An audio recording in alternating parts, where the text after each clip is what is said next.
here. To be completely honest with you, I have been so nauseous for the past couple of weeks. I just haven't had a ton of energy, but thankfully I have my sister here and she's going to help me with dinner this week. Hi guys, we're going to be making dinners this week that only require 5 minutes of prep time. These dinners are so quick and easy, you can just throw them together. So let's get to cooking. To kick us off today, we are making this Orzo Feta Pasta Salad. I really love this pasta salad, especially at this time of year. So to get it started, just cook up about 8 ounces of Orzo pasta just in a pot of boiling water. This recipe is very easy to double or half. Now I'm making a homemade dressing.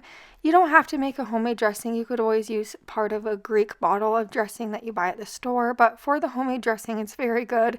It's 2/3 cup of olive oil, 1/3 cup of red wine vinegar. Then you'll add in a lemon juice, a tablespoon of honey, half a teaspoon of salt, and a dash of pepper. You'll whisk this all together. It's a very light dressing, but it adds a lot of great flavor. It just pairs really well with the veggies in this particular recipe. But once your pasta is completely cooled down, just add it into a bowl. This recipe comes together in a matter of minutes. Then you're going to add in the rest of the ingredients. So next, add in 2 cups of sliced cherry tomatoes. You can always use different veggies for this recipe if you don't care for these ones. Also add in a diced cucumber. I'm using an English cucumber. Half of a red onion that I sliced, half a cup of feta cheese. Then add in your fresh chopped basil. That will give this a lot of great flavor. Pour in your dressing. Give this a stir. You could serve it immediately or chill it in your fridge for later.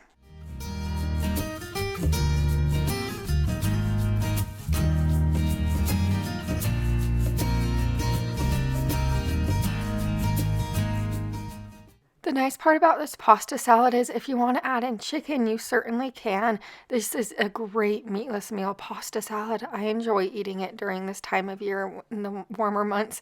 Just as a fresh pasta salad that doesn't heat up your house. Cooking this just takes minutes. It's fresh, it's delicious, and if you grow veggies in your garden, you could use tons of veggies from your garden with this one.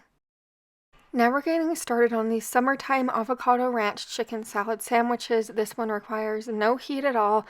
It's just a good, easy dinner. Add 1 pound of shredded rotisserie chicken, or really any chicken, into a bowl. You just want to make sure that chicken's cooked. Add in 1 large diced avocado. You could always use more avocado if you have it on hand, or if you're a big avocado fan like me. Then add in your 3 tablespoons of ranch dressing. Then you'll also add in your fresh dill, salt, pepper, and you're going to give this a good stir. This is another super fresh, delicious, easy dinner. It has a lot of protein in it, and it's not your typical boring chicken salad sandwiches. This one has a fun twist with the avocado, the ranch, and the dill. I served this with chips, and this dinner just came together in minutes. This one's a good one. Now we're making this tomato Parmesan Orzo. This is another simple dinner to throw together.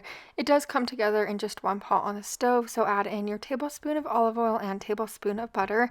Next, add in 1 pound of chicken. I am using pre-cooked chicken just from this bag right here, just because I have been struggling with raw chicken recently, if that gives you a little hint about what's been going on. But I'm using the pre-cooked chicken. That also helps this cook a lot quicker, so you could use raw chicken. Just cook your chicken before you add your 1 cup of uncooked Orzo in, if it is raw. But pre-cooked chicken, like I said, it's a little easier. Anyway, after you add your Orzo in, stir it for a minute, then add in 15 ounces of tomato sauce, give it another stir. Then add in 1 1/3 cup of water or broth, half a cup of heavy cream, give this a good stir, then add in salt, pepper, onion powder, and then add in your 1 cup of fresh chopped spinach and 1/3 cup of Parmesan cheese. Let this simmer for about 5 to 10 minutes, just until that Orzo is tender, and then you could serve up this dinner.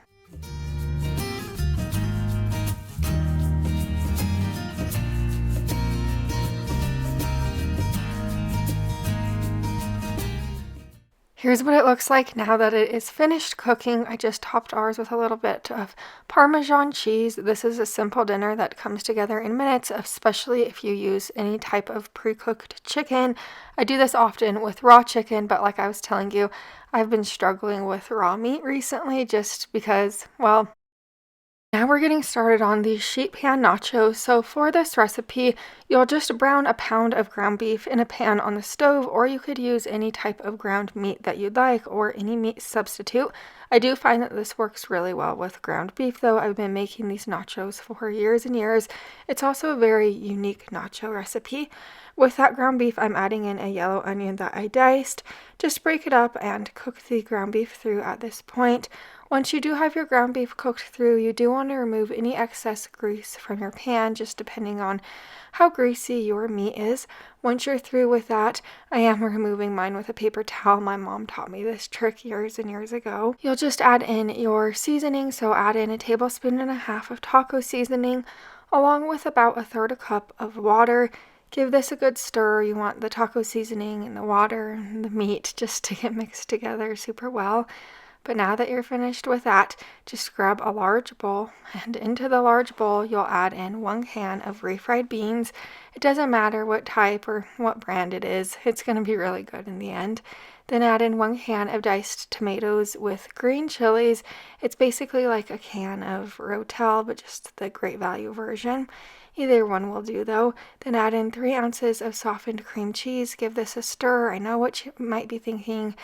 I know this doesn't look very good at this point, but just trust me, these nachos are really spectacular. Line a sheet pan and you'll just add your chips to the bottom of your sheet pan. Any tortilla chips will do. Top the chips with that ground beef taco mixture. After you're through with that, you'll add the refried bean mixture over the top. Just spread it all over the chips and the taco meat. And then after that, add your cheese. You could use any type of cheese, but I do like Mexican style cheese for this particular recipe. So add your cheese over the top. This will bake in a preheated oven to 400 degrees for about 15 minutes. You basically just want the cheese to melt through. And then once it's out of the oven, you could top yours with any taco toppings that you like. These nachos are so filling and delicious. They're not your basic, boring nachos. They're spectacular. You could always add ingredients to this, subtract ingredients, make it your own so easily. These are so delicious, and I definitely recommend you giving them a go. Now we're making these pizza pockets. This one is a fun one. So to get it started, you could of course use pizza sauce, but pizza sauce has just been so pricey. So I'm just adding about 3 ounces of tomato sauce into this bowl. We're making homemade pizza sauce for a fraction of the cost. Add in 1/2 teaspoon of dried basil, a teaspoon of Italian seasoning, a dash of pepper. Give this a little stir. There you go, you just made homemade pizza sauce. To your pan lined with parchment paper, add your can of Crescents down. I just used the Great Value can. Then add a little bit of that pizza sauce down, followed by mozzarella cheese and pepperoni, or really any type of pizza toppings that you love or have on hand. I've done this so many different variations in the past. I've done like barbecue chicken pockets. I've done so many different variations, but after you roll this up, you'll bake them in a preheated oven to 375 degrees for about 12 minutes or until they're golden brown on the outside. These are so easy to throw together. They're delicious. My whole family likes them. They make for a perfect easy dinner, or you can make them, of course, for a lunch. They reheat wonderfully either in the air fryer or the microwave. This one is a good one. Now we're getting started on the spinach tortellini, and this one is for all of my meatless meal friends. This one's a meatless meal. So to a pot of boiling water, add in 20 ounces of frozen cheese tortellini, or you could use fresh tortellini. Just cook it according to the package instructions. Then you're going to strain it and add it back into the pot that it was cooking in. Next, you're going to add in your spinach. I'm using 3 cups of fresh chopped spinach. Then add in a cup of Parmesan cheese, a teaspoon of salt, 1/2 teaspoon of pepper, then 2 tablespoons of olive oil. This recipe is so easy to make. Give this a stir. Let it cook for about 5 minutes just to wilt down the spinach. Once it's wilted down and that Parmesan is melty, you can serve this dinner up.